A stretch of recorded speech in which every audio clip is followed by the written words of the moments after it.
Chapter 5 The Refugees, Part 1.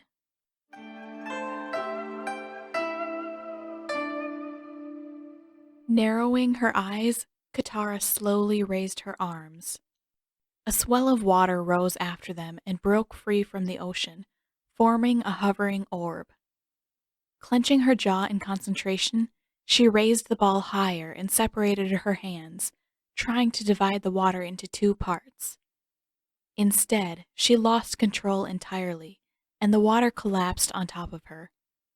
With a yell of frustration, she wrung out her dripping braid. From behind her, Sokka snickered. "Now you know how it feels!" Scowling, she turned back toward him. Sokka was sitting idly in the sand, tossing his boomerang from one hand to the other. Focusing with all her might, she drew a stream of water from the edge of the ocean and formed it into a sphere. Then, with a broad sweep of her arm, she sent the ball sailing out across the beach and let it drop onto Sokka's head. When he spluttered and tried to dry his face with the sleeve of his coat, she smiled. Though she hadn't mastered much yet, she could usually manage to irritate her brother. As she turned back toward the water, Sokka said sourly, "Aren't you going to watch Aang? He's been trying to get your attention for ages." Reluctantly, she looked out to where the boy bobbed in the waves. Sure enough, he was waving energetically at her. When Katara waved back, Aang cupped his hands around his mouth and yelled something to her. She glanced back at Sokka. "Any idea what he's saying?" He shrugged. His hair was soaked, but his coat had escaped with only a few wet patches. "No idea, but I think he's been trying to talk to us since he went out there." Katara waved to Aang again. Whatever he was trying to say, she was sure that he would want an answer of some kind. Sokka stood and shook as much water out of his hair as he could before coming to join her at the edge of the water. "You know," he said in an undertone, "I think we're still lost. We probably passed wherever the giant koi live a week ago, and Aang was just too embarrassed to admit that he couldn't find it." "Maybe." Katara folded her arms. A twig snapped in the undergrowth behind them, and she looked back in time to see a small face peering out of the bushes. She grabbed her brother's arm. "Sokka, look!"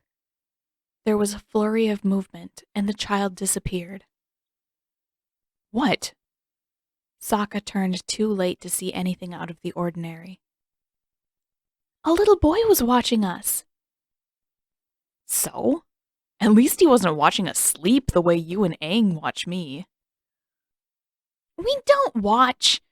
Katara's retort broke off when she saw Aang yelling to them again. This time she could almost hear his voice, though his words were still impossible to distinguish. She waved again, and as if that were the sign Aang was waiting for, he began swimming toward shore. "We don't watch you sleep," she finished. "Aang just thinks it's funny that you always mumble before you wake up." "I don't mumble!" Sokka exclaimed, his voice sliding upward. Katara patted his shoulder. "Keep telling yourself that, big brother." Aang reached the shore a short time later, tired and disappointed. "No luck finding the elephant koi?" Katara asked. Aang shook his head. "Maybe we're not at the right place," Sokka suggested. Katara elbowed him in the side. "Hey! It's just a thought." "No," said Aang. "This is the right place. I remember it from when I was little." He walked back to their camp. "Maybe it's the wrong time of year," he called with his tunic halfway over his head. "And anyway, I can try again tomorrow." There was another cracking sound from the undergrowth, and Katara turned, half expecting to see the little boy spying on them again.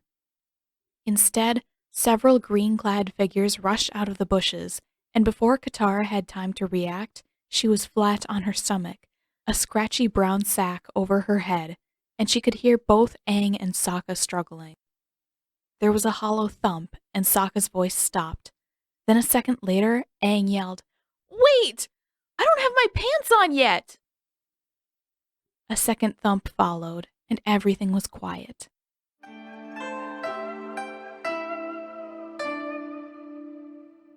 Ready? Uncle's voice was grave. Staring across at his opponent, Zuko gave a single nod. Lieutenant G certainly wasn't the strongest firebender he had ever encountered, but as sparring partners went, he was the best Zuko could hope for on this miserable boat.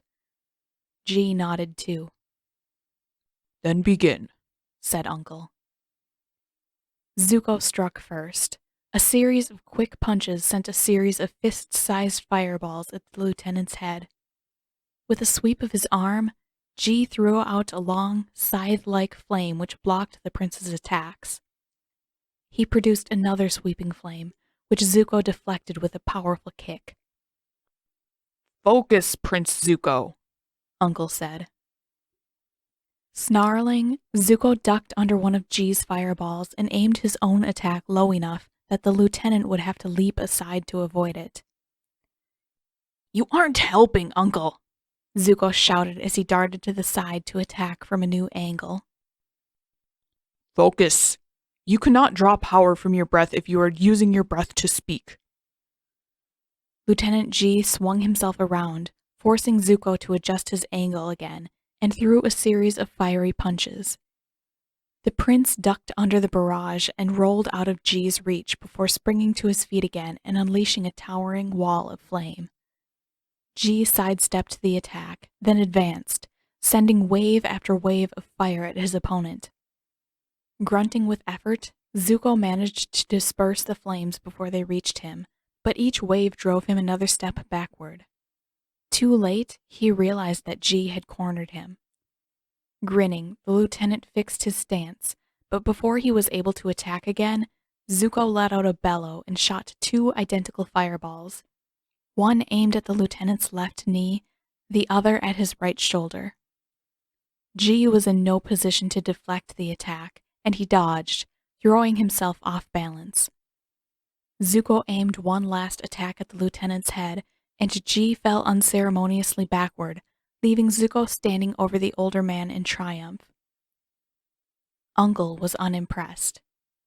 "I have found, Prince Zuko, that it is unnecessary to yell before attacking." "I won, Uncle. What are you complaining about?" "You were careless," the general replied. "You allowed yourself to be cornered, and you continue to neglect your basics." "I don't care about the basics. I need to capture the Avatar, and I can't do that with breathing exercises." Uncle clasped his hands together, gazing evenly at his nephew. "How do you expect to master more advanced forms when you cannot maintain focus on your breathing?" Zuko gave a roar of frustration and shot a fireball over the ship's railing. Calm as ever, Uncle watched the flames disappear in the air. "As I have said before, Prince Zuko, fire comes from the breath, as does life. Without life, there can be no fire." Zuko scowled. That made no sense, but he should be used to that by now. Rather than argue with Uncle, he turned to Lieutenant G. "Have you ever heard a firebending master worry so much about breathing and meditation?" G hesitated, glancing in the general's direction. "No," he admitted. "I haven't." Zuko turned triumphantly toward his uncle, but before he could speak, G went on. "But I was never trained until I joined the military.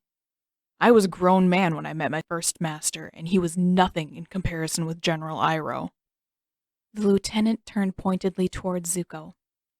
"Most of us weren't fortunate enough to have tutors from the time we were infants." Zuko's eyes narrowed, and he took a small step toward G. "What does that mean?"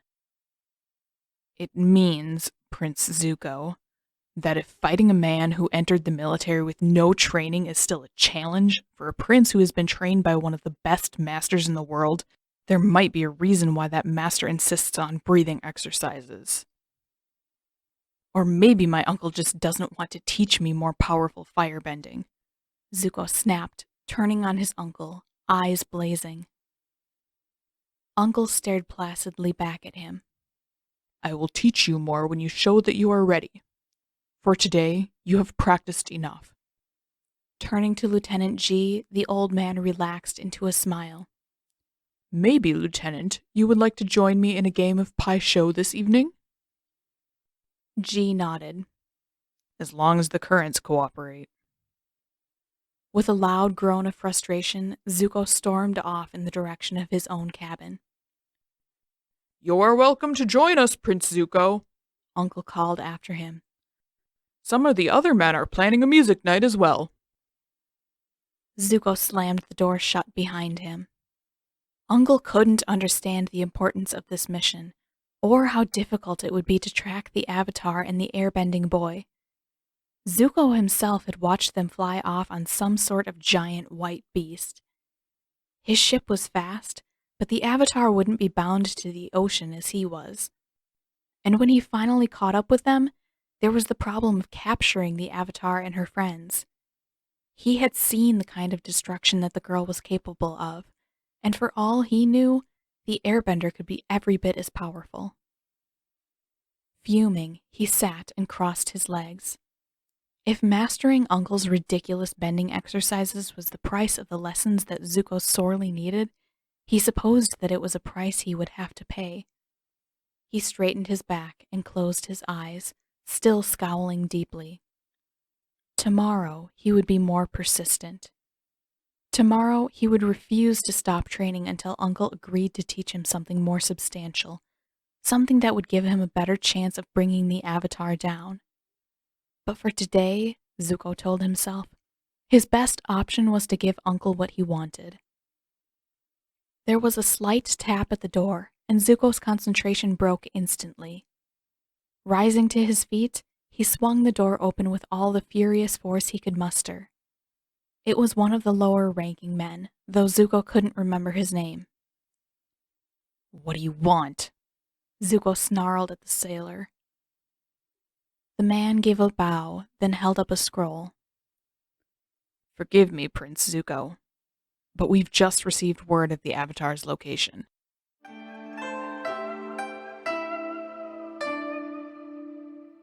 Katara was aware of being carried.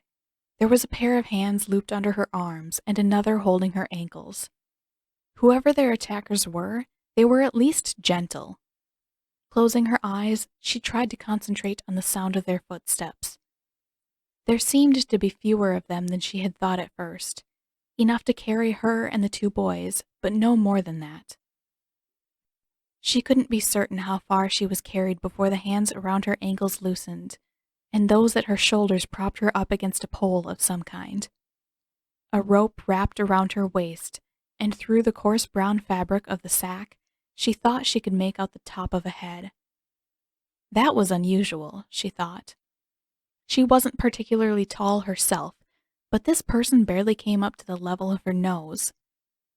Two heavy forms slumped against her legs, and Katara turned her head down. Aang and Sokka, she guessed. Their captors must have propped the unconscious boys up against her legs. Another rope wrapped around the pole, just below her knees, and then finally someone spoke. "That's enough for now." It was a female voice, and not a very old one. "They aren't going anywhere." The sack lifted, and Katara saw a row of young women in matching green dresses and armor. They all wore matching makeup, or perhaps paint was a better word for it, and as she thought, one of the girls was significantly shorter than Katara herself. She blinked a few times. "Where am I?" Katara asked. "Who are you? What happened to my—" She looked down and saw Sokka leaning against her right knee, drooling a little on her skirt, and Aang leaning against her left knee, still not wearing any pants. "Are they okay? Why did you attack us? We weren't doing anything wrong. Who was that?"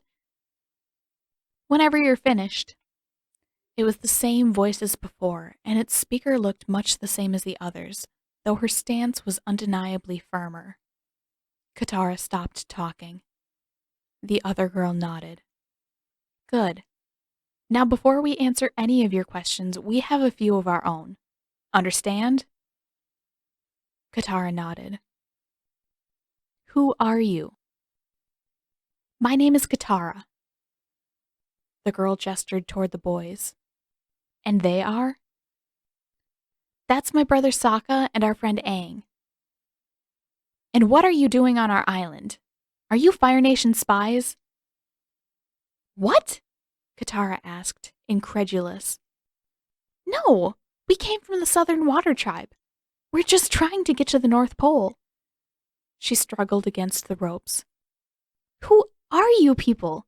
What gives you the right to attack people and hold them hostage just for setting up camp on the beach?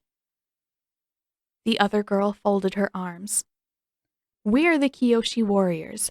This is our village, and it's our job to protect our people from intruders.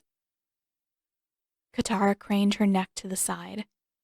Sure enough, they were on the edge of a village, and a small crowd had gathered to watch the interrogation. With a groan of frustration, she turned to the warriors again. My brother and I set up a tent while Aang was swimming. How does that make us a threat?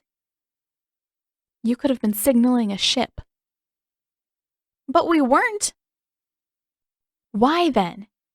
If you're all trying to make it to the other end of the world, why stop here? At that, Katara had to pause. The truth sounded absurd, and she knew it. Aang thought that he could ride the elephant koi, she said quietly. The warriors' painted eyebrows raised, and two of the girls glanced at each other and covered their mouths to suppress giggles. Their leader turned their direction with a fierce look. Why should we believe you? If I was a Fire Nation spy, don't you think I'd have a better cover story? There was a pause, and one of the girls leaned forward toward the leader. She has a point, Suki. Suki didn't answer. Her arms remained folded, and she stared at Katara. See? Katara said. Besides, I'm a waterbender. I don't know if you were all there long enough to see me practicing. Suki shook her head. But the little boy did. I saw him watching me. At that, Suki uncrossed her arms. What little boy? Katara shrugged.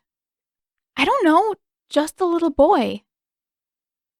For a minute, Suki stood still and silent, studying Katara's face for any signs of deception.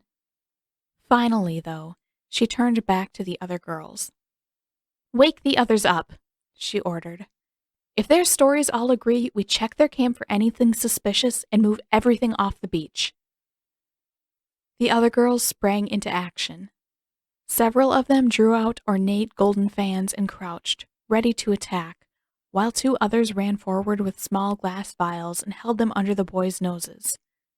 Suki folded her arms again, looking pointedly at Katara. Not a word, Suki said quietly. Don't give them any hints. Katara nodded, and Sokka woke, arms and legs flailing as much as the ropes would allow. A few seconds later, Aang woke with a tremendous snort and a jerk so forceful that he smacked his head against the pole behind them. Ouch! Aang said and blinked a few times. Sokka looked around wildly. What happened? Where are we? He looked up and saw Katara standing over him. When did you wake up? She didn't wake up, Suki answered. She didn't scream like a baby the way you two did, so we didn't have to knock her out. Aang looked down, saw his bare legs, and went bright red. Does somebody have my pants? One of the girls unhooked the airbender's pants from where they hung on her own belt and tossed them across to Aang. Thanks. Aang wriggled until he could pull his hands free and pulled his pants back on. Then he noticed the alternating looks of confusion and anger from the warriors. Oh, right. Sorry. He put his hands behind his back again and slipped them back into the ropes. Hold on a second, Sokka said, staring disbelievingly at Suki. You're trying to tell me that a couple of girls managed to capture me? He scoffed. Seriously? At least 10 men attacked us. Big ones. Katara sighed, looking up at the sky. Sokka, please stop talking. Suki folded her arms again, glaring at Sokka. Actually, Minori took you down without any help. The smallest of the girls smiled and gave a little wave. Her! Sokka squeaked. Making an effort to speak lower, he added, No, not possible. Really, where are the warriors who captured us? Sokka? Aang said, looking uneasily at the sharp edges of the nearest metal fan.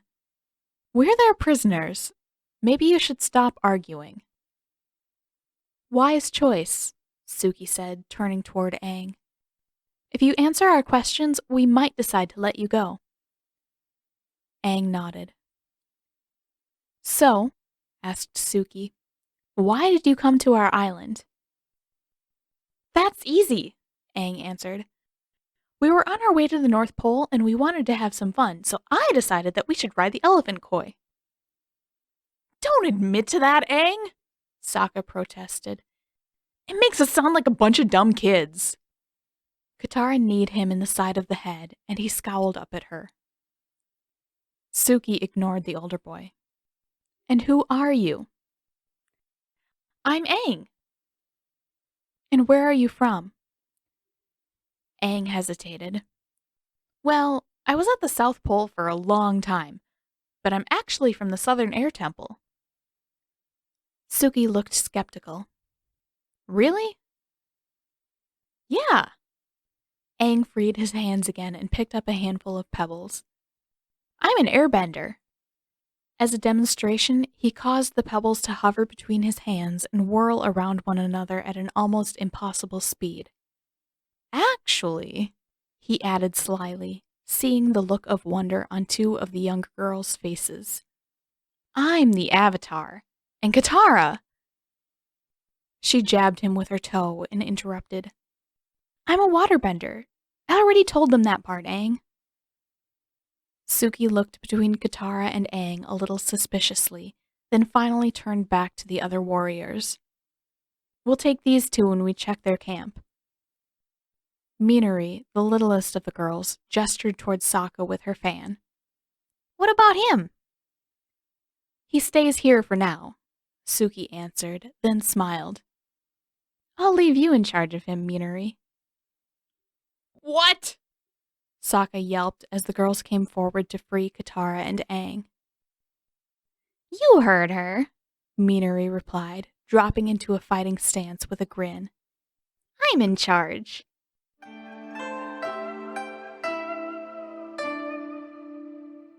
The warriors found nothing worthy of concern in their supplies and helped Katara and Aang pack away the tents and sleeping bags.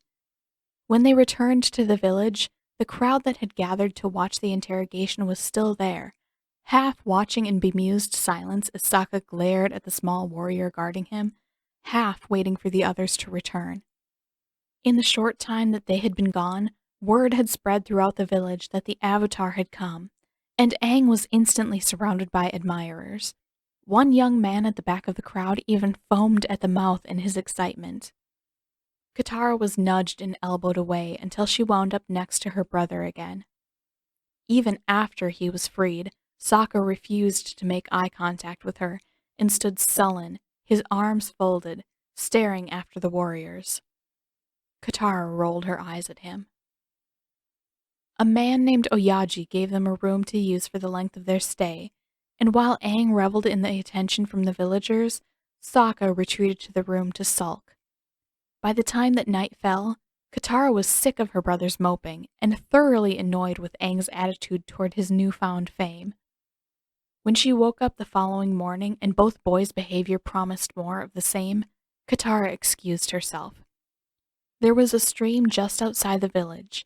away from Aang and his admirers, and away from Sokka's increasingly bitter comments, where she could practice her waterbending. The way things were going, it seemed likely that she would have to continue teaching herself for a long time.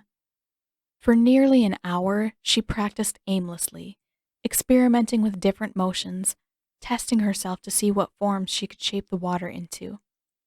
She pulled a thin tendril of water from the stream and formed it into a floating ball. Then she stretched the ball out as long as she could. Part of the watery rope separated from the rest and fell to the ground, but she merely concentrated harder and brought her hands back together, drawing the remaining water back into a ball. Without ever having seen a master in action, it was hard to know what else to try. What else was even possible?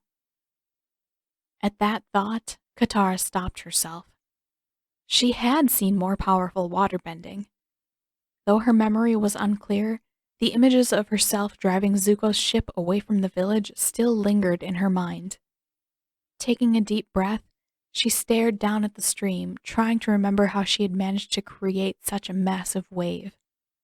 Slowly, she raised her hands, and the water responded by lifting into an even swell. With a slight smile, she turned her palms forward, trying to push the swell of water up onto the opposite bank, but the wave only grew taller before crashing back in her direction, soaking her nearly to the waist. With a yell of frustration, she kicked at the water, only to hear a giggle behind her. She whipped around in time to see a little boy, the same one from the beach, watching her. His hands flew up to his mouth, and for a second, Katara could do nothing but stare. The boy couldn't be more than 7 years old, but there was an oddly critical look in his eyes, as if he disapproved of her technique. "You're doing that wrong," the little boy said eventually. "Thanks," Katara replied wryly, doing her best to bend the water from her skirt. "But I figured that out. Unless you know how to do it right, I really don't need your help." "It's not that hard." The boy moved closer to the edge of the stream. "It's more like this." He raised his arms in a slow, sweeping motion, and the water lifted in response. Then he swung his entire torso forward, palms turned outward, and the water rushed to the opposite bank and splashed around the bases of the trees. Smiling in satisfaction, he turned to face Katara again. She gaped at him. "You're a waterbender." The little boy's eyes widened. "Uh-oh." He covered his mouth, and his voice went muffled. "That's supposed to be a secret." "It's okay," Katara said quietly as the boy started to retreat. "I'm not going to tell anyone. I had to keep my waterbending secret for a long time, too." Slowly, the little boy lowered his hand and relaxed into a smile. "Is that why you're so bad at it?" "What? I'm not—" She glanced down. Despite her efforts, her skirt was still damp, and the water was beginning to seep into her boots. "I just haven't practiced much," she corrected herself. "I never had anyone to teach me." The boy shrugged. "Nobody taught me." "So you just figured it out on your own?" He shook his head and studied Katara for a moment. "Do you want to see how I learned?" In disbelief, she stared at him. The little boy grinned and came forward to grab her hand. "Come on, I'll show you." He dragged her off down a narrow path that led deeper into the woods, curving alongside the stream and up a slight incline before the trees abruptly ended. At the center of the clearing stood a small house surrounded by a wide, flourishing garden. Smiling at Katara's surprise, the boy led her into the house. "Mom, I met a new friend," the boy announced. "Oh, did you?" The boy's mother turned around with a smile. She was darker than the villagers Katara had seen so far, more reminiscent of herself and Sokka than the Earth Kingdom citizens who populated the rest of the island. The woman's blue eyes went cold the moment they landed on Katara. "Who is this?" The iciness in the woman's voice and expression unnerved her. My name is Katara. She's like me, Mom, the boy added, smiling. She's a waterbender. Is she? The woman stepped forward and grabbed her son by the shoulder. In that case, I think I need to speak with her alone. The boy protested, but his mother didn't listen. Not giving the boy a chance to follow, she propelled Katara back out the door. I'm sorry, Katara said as the door slammed shut after them. Your son offered to show me something. If I had known that it was a problem, I wouldn't have followed him. Enough, the woman hissed, leaning in uncomfortably close. I know where you're from. I know why you're here. And you can't have him. Katara's mouth opened and closed a few times before she managed to produce a sound. What? My son will have nothing to do with waterbending. He has never set foot on the South Pole, and as long as I live, he never will. The woman's narrow face loomed even closer. We owe you people nothing. Katara took an uneasy step back. I don't know what people you're talking about. I'm from the Southern Water Tribe, but I'm just visiting. They sent you here. The woman advanced further, forcing Katara to back down into the garden. No one sent me. My friends and I are on our way to the North Pole, and we stopped here, that's all. When the woman grabbed a shovel and pointed it at her chest, Katara raised her hands and retreated a few more steps. Why on earth do you think I would take your son? Because this is exactly what happened last time. The shovel jabbed closer, and Katara gave a small yelp. Last time? When they took my brother. Like I keep telling you, Katara said, I'm not trying to take your son. The shovel lifted several inches until it was pointed directly at her neck. And I'm not taking that chance. Leave. Now. For only an instant, Katara hesitated, glancing from the blade of the shovel, not particularly sharp, but polished to a glossy point from years of use, to the woman's face. There wasn't a hint of doubt in the icy blue eyes, and Katara fled, turning her head back just long enough to see the little boy's face watching from the window as she ran.